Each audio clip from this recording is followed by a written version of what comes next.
This video covers simple harmonic motion. Now, you don't have to write any of these pieces down, but it's important to understand what we mean when we say simple harmonic motion or oscillatory motion. Now, what this means is it's a repetitive back and forth motion, something like a pendulum or a spring that has a mass that just oscillates back and forth. When this happens, this is known as an oscillator, and this oscillatory motion is periodic, and then we're going to see what that means in just a second. Now, the parts that are going to be important are this piece that's in orange and this graph down here at the bottom. This graph and this piece that's in orange.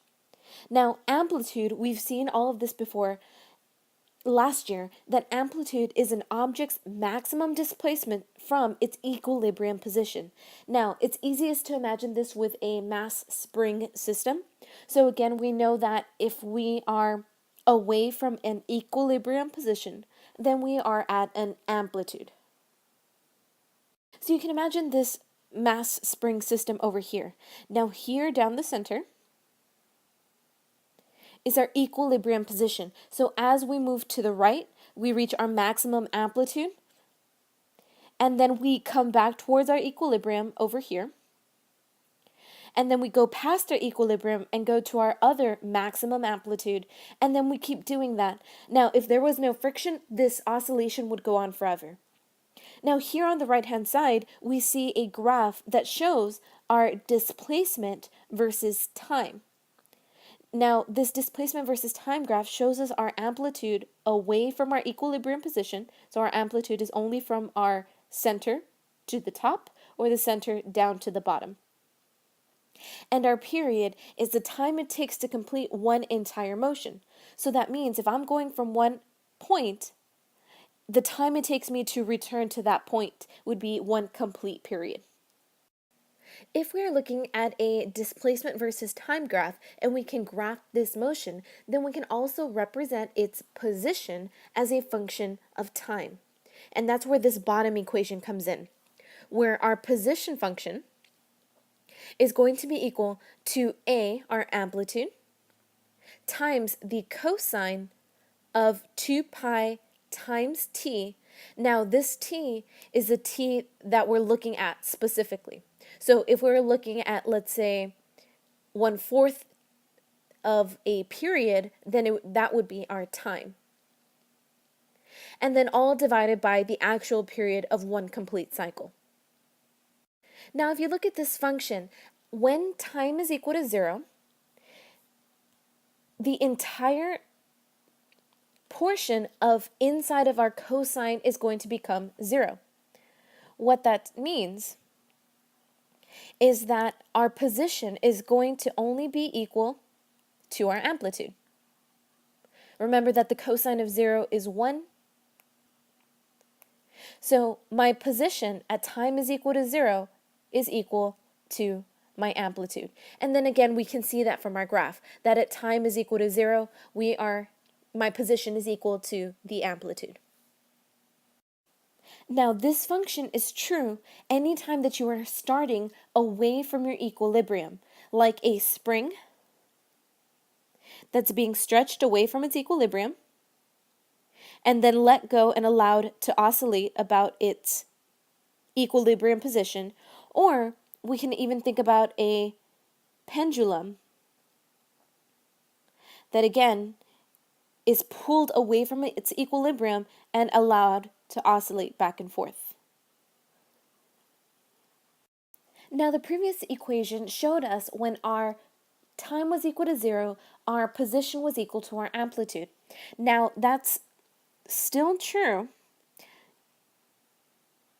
Rather, it's slightly different if we do not begin at our amplitude.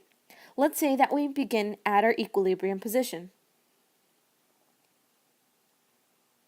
That means that when t is equal to 0,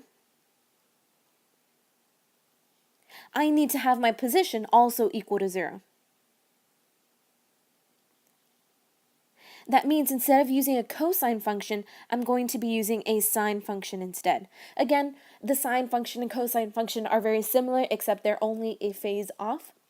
So just depending on what your initial conditions are, will tell you whether you're going to be using a sine or a cosine function. So again, 2 pi t would be the inside divided by t. But again, when time is equal to 0, I want my position also equal to 0.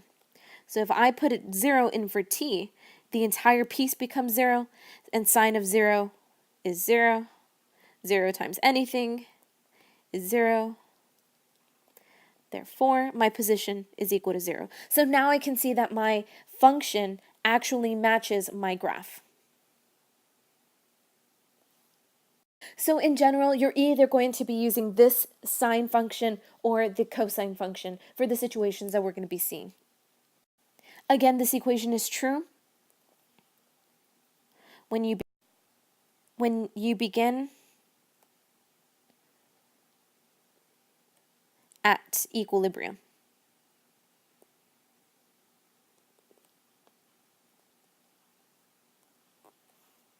So for the first one, we're going to focus on just this graph to begin with. Because I can see that at time is equal to 0, I begin at my maximum amplitude. That means I'm going to be using a position function that gives me a position of my amplitude at time is equal to 0.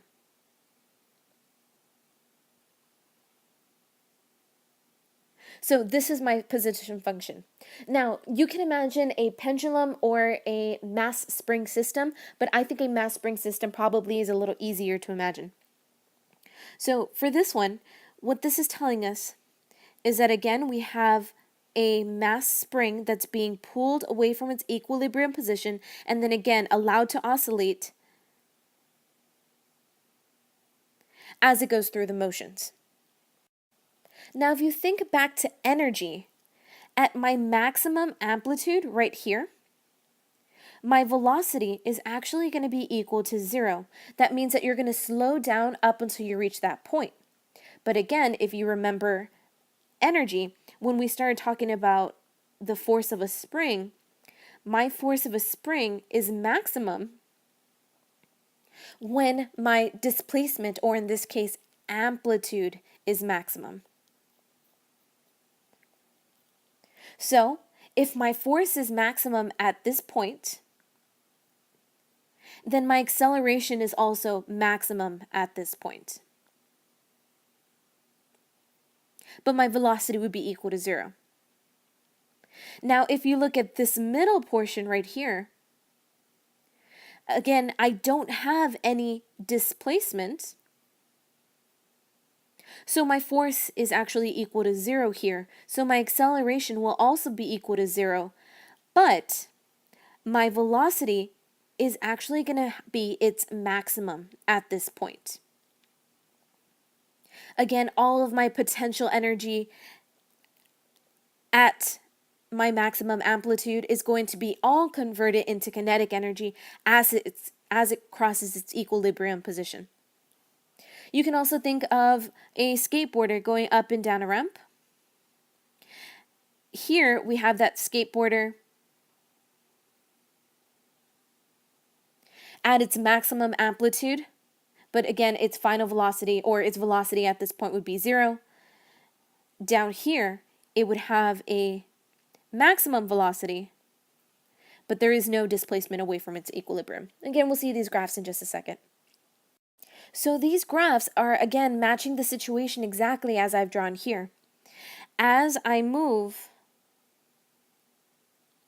from this maximum amplitude, I'm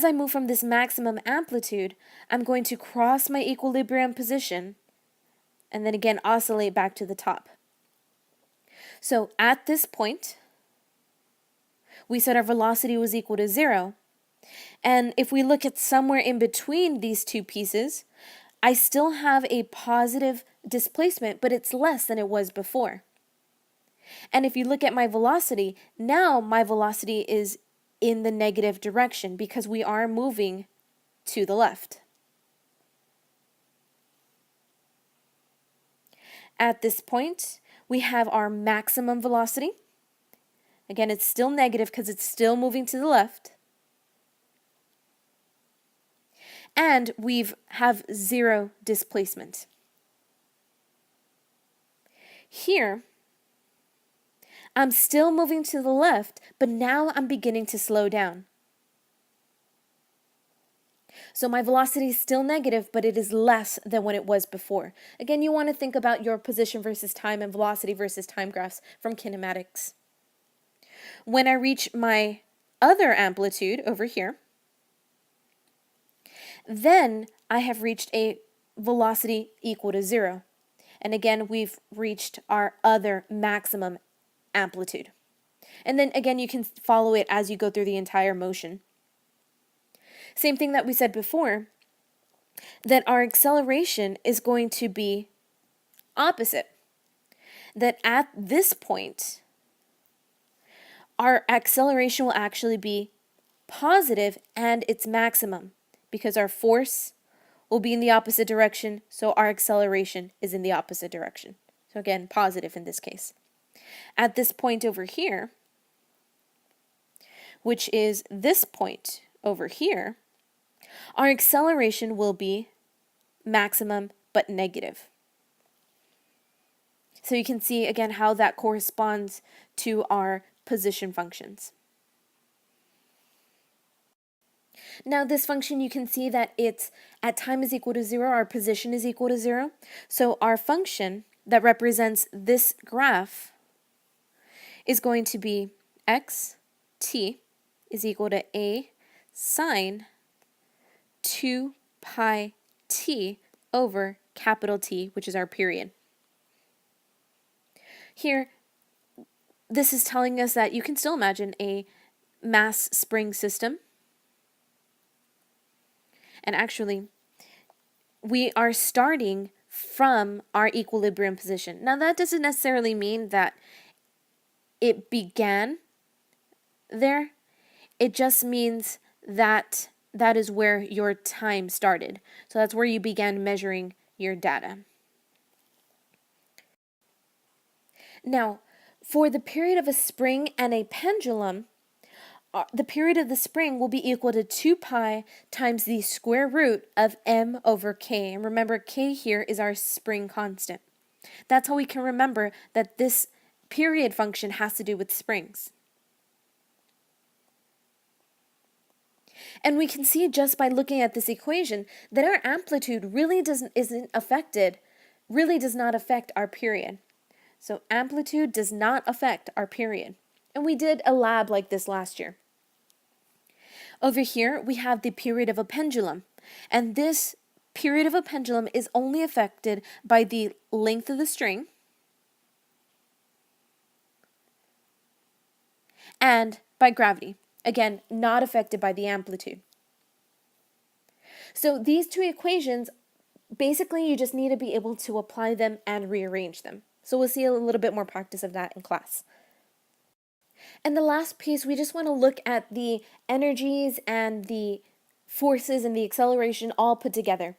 So here, these 3 lines are representative of our 3 different positions, our maximum position here, our maximum position here, and then our equilibrium position in the middle. So at x2, we have reached our maximum position. At x2 down here, we've also reached our maximum position. And here in the middle, our equilibrium position would be equal to 0. Now, again, if you go back to thinking about energy was 1/2 kx squared. So when we have our maximum x, then we will have maximum spring potential energy. Same thing down here. When we have no spring, no stretching or compression, then our spring potential energy would be equal to 0. Now remember, that is opposite of what's happening with kinetic energy. When my spring potential energy is maximum, then my kinetic energy will be 0. Same thing here. When it's maximum, it will be equal to 0. meaning that when my spring potential energy is 0, that's when we reach our maximum kinetic energy. So if we have a maximum kinetic energy, we also have our maximum velocity. 0 velocity when we have no kinetic energy, 0 velocity when we have no kinetic energy. And then our last part, our force is equal to our k times x. Again, when x is maximum, my force is maximum, therefore my acceleration is maximum. And when it is not, when I have no compression or stretching, then I will have 0 force and 0 acceleration. So again, you should be seeing these graphs reflect this information. Now, this information is just a repeat of our previous page, but what I wanted to show you is how these potential energy graphs and kinetic energy graphs relate to each other. So at our maximum negative amplitude over here, again, we have our maximum potential energy, and then we decrease that potential energy as we go across our equilibrium, and then we increase that potential energy as we move away from our equilibrium. But our kinetic energy is opposite of that. That our kinetic energy is 0 when we're at our maximum amplitudes. It increases as we move towards our equilibrium, and then again decreases as we move away from our equilibrium. So these two graphs are going to be important to remember.